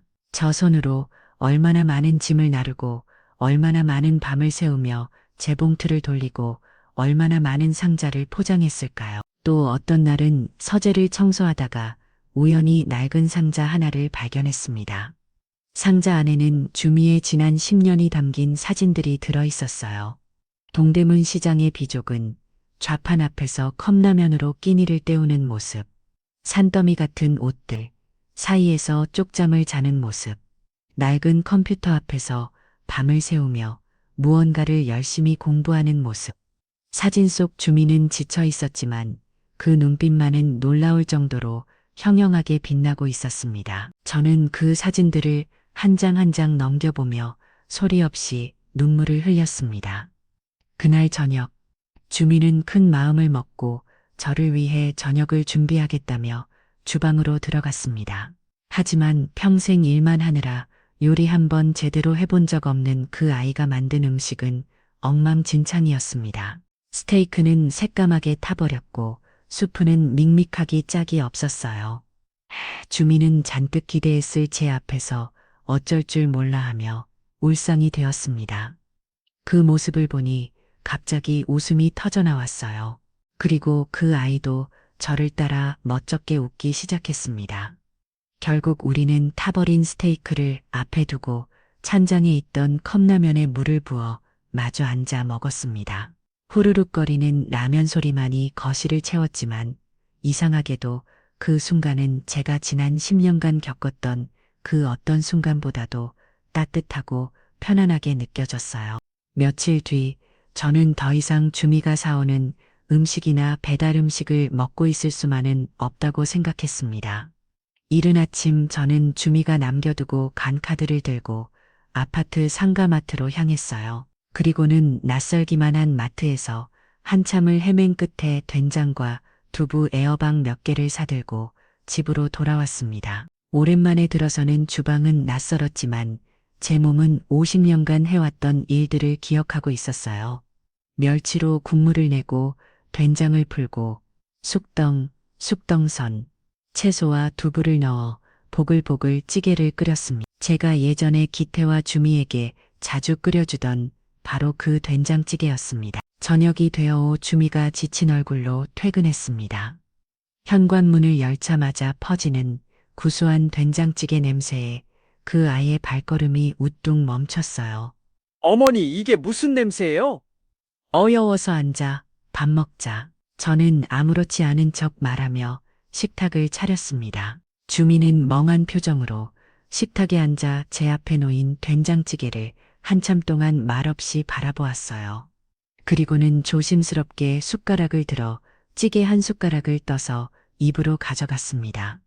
그 순간이었습니다. 그토록 강하고 단단해 보였던 주미의 얼굴이 어린아이처럼 속절없이 무너져 내렸습니다. 그 아이의 큰 눈에서 굵은 눈물 방울이 뚝뚝 찌개 그릇 안으로 떨어져 내렸어요. 어젯밤 호텔에서 흘렸던 폭풍 같은 눈물과는 다른 아주 조용하고 깊은 그리고 너무나도 설화한 눈물이었습니다. 지난 10년간 잊고 살았던, 아니 잊으려고 발버둥쳤던 집에 맛 가족의 냄새가 한꺼번에 그 아이를 덮쳐온 것이겠죠. 저는 아무 말 없이 일어나 주미의 곁으로 다가가 등을 쓸어주었습니다. 괜찮다 아가, 이제 다 괜찮아. 제 나지막한 위로에 주미는 마침내 제 어깨에 기대어 어린아이처럼 엉엉 소리내어 울었습니다. 그렇게 우리는 10년 만에 처음으로 함께 한 식탁에 앉아 따뜻한 저녁밥을 먹었습니다. 된장찌개를 앞에 두고 한참을 울던 그날 밤 이후 저와 주미 사이를 가로막고 있던 투명한 벽에 조금씩 금이 가기 시작했습니다. 이니는 더 이상 제 앞에서 강한 척 괜찮은 척 하지 않았어요. 퇴근 후 집에 돌아오면 화려한 정장을 벗어던지고 날고 편한 티셔츠 차림으로 제 옆에 앉아 회사에서 있었던 일들을 조절조절 이야기하곤 했습니다. 저는 그런 며느리의 이야기를 묵묵히 들어주며 그 아이가 좋아하는 반찬들을 만들어주기 시작했어요. 주말이 되자 주미는 제 손을 이끌고 서재로 들어갔습니다. 그리고는 자신의 지난 10년간의 이야기를 아주 자세하게 들려주기 시작했어요. 그것은 눈물 없이는 들을 수 없는 한 여자의 처절한 생존기였습니다. 어머니를 떠나고 수중에 남은 돈은 고작 몇십만 원뿐이었어요. 그 돈으로 서울에서 가장 산 고시원 총무자리를 구해서 잠자리를 해결했죠. 그리고 낮에는 동대문 시장에서 옷을 떼어다 파는 상점의 시다로 일하고 밤에는 식당 주방에서 설거지를 했어요. 하루에 서너 시간 자면 많이 자는 거였어요. 주미는 덤덤하게 말했지만 저는 그 아이가 겪었을 고통의 무게에 가슴이 아려왔습니다. 처음에는 정말 모든 게 서럽고 무서웠어요. 동대문 상인들은 터세가 심했고 어린 여자아이가 혼자 일한다고 무시하는 사람들도 많았죠. 물건 값을 떼먹고 도망가는 사람, 불량품을 떠넘기는 사람, 하루에도 몇 번씩 모든 걸 포기하고 싶었어요. 그럴 때마다 어머니를 생각했어요. 제가 무너지면 황 사장이 어머니를 찾아갈 거라는 생각에 이를 악물고 버텼습니다. 주미의 이야기는 계속되었습니다. 시장에서 어깨 너머로 옷감 보는 법, 디자인 고르는 법을 배운 그녀는 푼푼히 모은 돈으로 낡은 중고 컴퓨터 한 대를 샀다고 했습니다. 그리고 밤을 새워 독학으로 컴퓨터와 인터넷을 배우고 작은 온라인 쇼핑몰을 열었어요. 처음에는 아무도 제 옷을 사주지 않았어요. 하루 종일 컴퓨터만 쳐다보고 있어도 주문은 한 건도 들어오지 않았죠. 그래서 직접 옷을 입고 사진을 찍어서 올리기 시작했어요. 사진 찍는 법도 모르고 모델처럼 예쁘지도 않아서 엉망이었지만 그래도 제가 할 수 있는 건 그것밖에 없었어요. 그러다 어느 날 기적 같은 일이 일어났다고 했습니다. 그녀가 올린 서툰 사진과 진솔한 이야기가 인터넷 커뮤니티에서 화제가 되었고 처음으로 대박이라는 것을 터뜨렸어요. 주문이 폭주해서 며칠간 밤을 새워 포장을 해도 감당이 되지 않을 정도였죠. 처음으로 제 손에 큰 돈이 들어왔을 때 제일 먼저 한 일이 뭔지 아세요? 어머니, 황 사장에게 보낼 돈을 떼어놓고 남은 돈으로 어머니께 보낼 돈 봉투를 만든 거였어요. 혹시라도 제 이름으로 보냐면 어머니께서 받지 않으실까봐 어떻게 하면 어머니께 들키지 않고 돈을 전할 수 있을까 한참을 고민했죠. 그 돈 봉투가 지난 몇 년간 제 삶을 지탱해 주었던 바로 그 온기였다는 사실에 저는 또다시 눈물을 흘리고 말았습니다. 주민은 작은 성공에 안주하지 않았습니다. 그녀는 악착같이 돈을 모아 사업을 키웠고 직원을 고용하고 더 좋은 사무실로 옮겨갔습니다. 그녀의 10년은 그야말로 전쟁과도 같은 시간이었습니다. 주미의 긴 이야기가 끝났을 때 저는 더 이상 죄책감이나 미안함 같은 감정을 느낄 수가 없었습니다. 그 대신 제 눈앞에 앉아 있는 이 작은 여자를 향한 무한한 존경과 감탄. 많이 제 마음을 가득 채웠어요. 제 아들 기태는 정말로 대단한 여자를 안으로 맞았던 것입니다. 며칠 뒤 저는 주미를 조용히 불렀습니다. 그리고 그 아이의 손을 잡고 제 평생의 모든 진심을 담아 고개를 숙였습니다. 주미야, 내가 다 잘못했다. 제 말에 주미는 깜짝 놀라 저를 말렸어요. 어머니, 왜 이러세요? 고개 드세요. 아니, 들어다오. 내가 너에게 꼭 해야 할 말이 있다. 나는 지난 10년간 너를 오해했던 것만 미안한 게 아니야. 그 이전부터 네가 우리 집에 처음 시집왔을 때부터 나는 너에게 좋은 시어미가 아니었다. 하나뿐인 아들을 너에게 빼앗기는 것 같아 세물 냈고 네가 기태에게 애교라도 부릴 때면 괜히 심술을 부렸지. 나는 내 아들만 귀한 줄 알았지. 남의 집 귀한 딸인 너를 귀하게 대할 줄 모르는 아주 이기적이고 못난 늙은이였어. 이 죄를 어떻게 다 갚아야 할지 모르겠다. 주미야, 이 못난 시어미를 제발 용서해다오. 제 진심 어린 고백에 주미의 눈에 다시 눈물이 고였습니다. 하지만 그 눈물은 슬픔의 눈물이 아니었어요. 주미는 제 손을 맞추자 보며 환하게 웃어 보였습니다. 어미야, 어머니. 어머니는 기태 씨에게 최고의 어머니셨어요. 그리고 제게도 늘 따뜻한 밥을 챙겨주시던 좋은 분이셨어요. 저희 둘 다 지난 10년 동안 너무 힘들었잖아요. 이제 다 잊어요. 그리고 새로 시작해요. 우리는 그렇게 서로를 용서하고 화해했습니다. 지난 10년간 우리를 짓눌러왔던 모든 과거의 상처와 오해를 비로소 깨끗하게 씻어낼 수 있었습니다. 그 주 주말 우리는 함께 기태의 묘를 찾았습니다. 예전처럼 혼자 찾아가 원망과 슬픔을 쏟아내는 자리가 아니었어요. 주미와 저는 함께 묘의 작초를 뽑고 비석을 닫고 아들이 좋아하던 하얀 소국을 한 알음 바쳤습니다. 저는 묘비에 새겨진 아들의 이름을 어루만지며 말했어요. 기태야, 내 아들, 보고 있니? 네 엄마 이제 괜찮다. 네가 남겨주고 간 네 아내 덕분에 이 어미가 다시 살아났어. 하늘에서 보고 있으면 우리 주미 좀 지켜주려. 저렇게 착하고 대단한 아이가 더는 아프지 않고 행복하게만 살 수 있도록 네가 좀 지켜주라. 알았지? 제 옆에 서 있던 주미도 조용히 묘비에 손을 얹었습니다. 이태 씨, 나 어머니랑 잘 지내고 있어요. 당신이 걱정했던 것처럼 어머니 잘 모시고 있으니까 이제 하늘에서는 아무 걱정하지 말고 편히 쉬어요. 그리고 고마워요. 나한테 어머니를 남겨주고 가서 우리는 한참 동안 말없이 아들의 묘를 바라보았습니다. 더 이상 눈물은 나지 않았어요. 저 마음속 깊은 곳에서부터 잔잔한 평화가 밀려올 뿐이었습니다. 우리는 아들을 잃은 슬픔을 공유한 피해자가 아니라 아들이 남겨준 가족이라는 이름으로 다시 태어난 동반자였습니다. 묘지를 내려오는 길 주미가 제 팔짱을 껴 씁니다. 10년 만에 처음 느껴보는 따뜻하고 든든한 온기였습니다. 기태의 묘를 다녀온 후 우리 집에는 비로소 완전한 평화가 찾아왔습니다. 주미는 더 이상 악몽을 꾸지 않았고 제 얼굴에도 웃음이 돌아왔어요.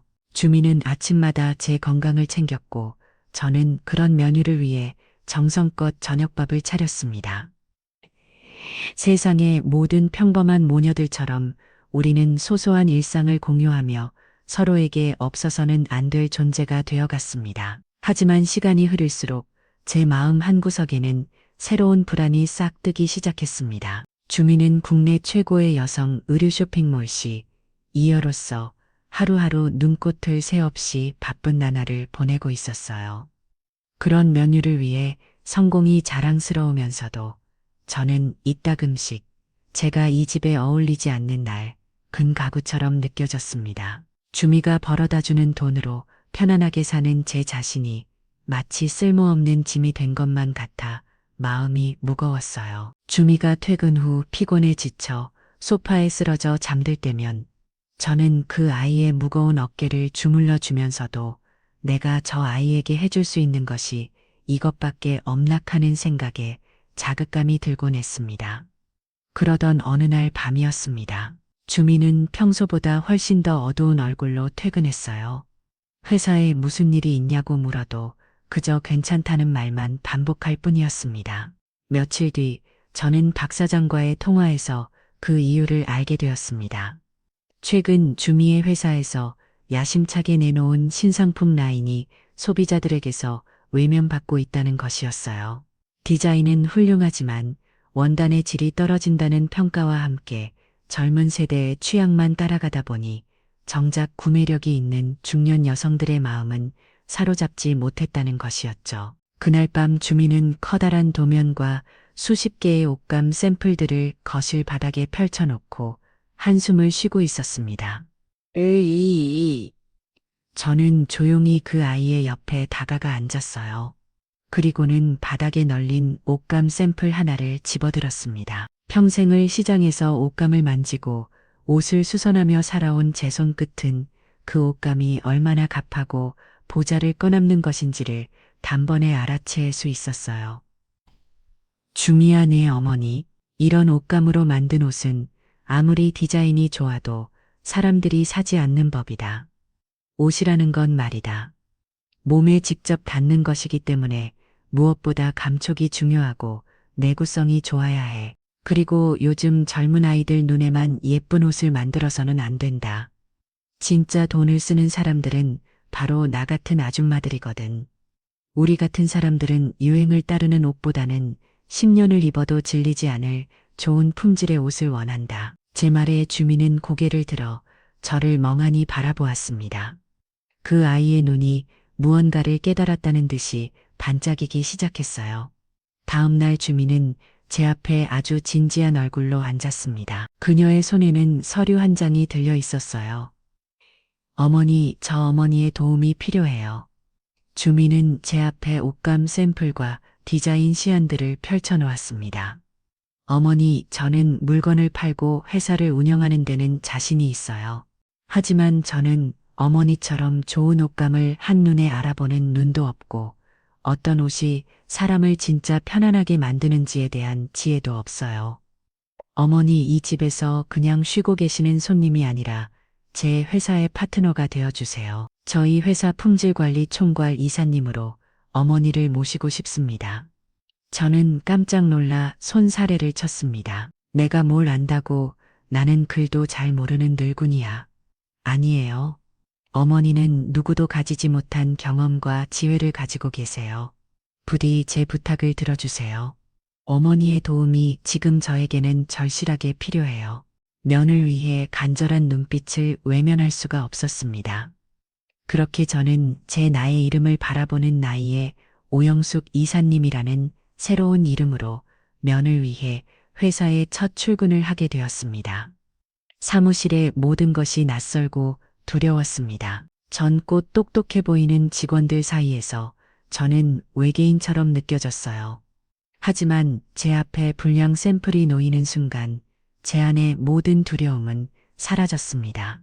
저는 수십 년간 옷을 만져온 전문가로서 잘못된 바늘 질과 값싼 원단 불편한 디자인을 날카롭게 지적하기 시작했어요. 처음에는 제 지적에 어리둥절해하던 젊은 디자이너들도 제가 옷감의 종류와 특성, 재봉의 기술적인 문제점들을 막힘행시 쏟아내자 어느새 저를 경이로운 눈빛으로 쳐다보기 시작했습니다. 주민은 제게 모든 권한을 위임해 주었어요. 여기 계신 모든 분들 잘 들으세요. 앞으로 오 이사님의 승인 없이는 그 어떤 제품도 생산에 들어갈 수 없습니다. 그날 이후 저는 회사의 가장 중요한 사람이 되었습니다. 저는 매일 아침 설레는 마음으로 출근했고 제 손길을 거쳐 완벽한 옷들이 만들어지는 것을 보며 제2의 인생을 사는 듯한 기쁨을 느꼈습니다. 직원들은 더 이상 저를 회장님의 늙은 어머니로 보지 않았어요. 그들은 저를 진심으로 존경하고 따르는 오 이사님으로 대해 주었습니다. 저는 비로소 제 자신이 누군가에게 필요한 존재, 가치 있는 존재가 되었음을 느낄 수 있었습니다. 그렇게 1년이라는 시간이 흘렀습니다. 오 이사님의 깐깐한 품질 관리를 거친 주미의 회사는 업계 최고의 신뢰도를 자랑하는 브랜드로 우뚝 섰습니다. 저와 주미의 관계는 이제 어색함이라고는 찾아볼 수 없는 세상에서 가장 든든한 파트너이자 가장 사랑하는 모녀 사이가 되었어요. 어느 화창한 주말 오후 거실 소파에 앉아 주미와 함께 차를 마시는데 문득 허전한 벽이 눈에 들어왔습니다. 우리 집에는 흔한 가족 사진 한 장 걸려 있지 않았던 것입니다. 주미와 우리 집에 사진이 하나도 없네. 제 무심한 한마디에 주미는 조용히 미소를 지었습니다. 그리고 다음 날 주미는 유명한 사진작가를 집으로 불렀습니다. 어머니, 우리 사진 찍어요. 저는 어색해서 손사리를 쳤지만 주미는 제 손을 이끌고 저를 소파에 앉았습니다. 그리고는 제 어깨에 다정하게 머리를 기댔어요. 우리는 카메라 앞에서 처음에는 어색하게 웃었지만 이내 서로의 얼굴을 맞춰보며 진심으로 환하게 웃기 시작했습니다. 찰칵하는 셔터 소리가 거실에 경쾌하게 울려 퍼졌습니다. 에이. 이르에 충격해선 얘네 자시면서 며칠 뒤 거실 가장 잘 보이는 벽에는 커다란 액자가 하나 걸렸습니다. 액자 속에는 세상에서 가장 행복한 표정을 짓고 있는 두 여자가 있었습니다. 제 책감에 시달리던 시어머니도 복수심에 불타던 면을 이도 그곳에는 없었어요. 그저 서로를 의지하며 환하게 웃고 있는 하나의 새로운 가족만이 존재할 뿐이었습니다. 저는 새로 걸린 그 사진을 한참 동안 바라보았습니다. 제 인생의 가장 큰 불행이라고 생각했던 아들의 죽음이 실은 제게 가장 큰 선물을 남겨주었음을 깨닫는 순간이었습니다. 제 아들 기태는 자신보다 더 강하고 지혜로운 아내를 제게 남겨주었고 우리는 서로의 상처를 보듬고 의지하며 이렇게 새로운 가족으로 다시 태어났으니까요. 사진 속에서 환하게 웃고 있는 내 면을 아니 내 딸의 얼굴을 보며 저는 마지막이 속삭였습니다. 내 인생의 두 번째 장이 이제 막 시작되고 있었습니다.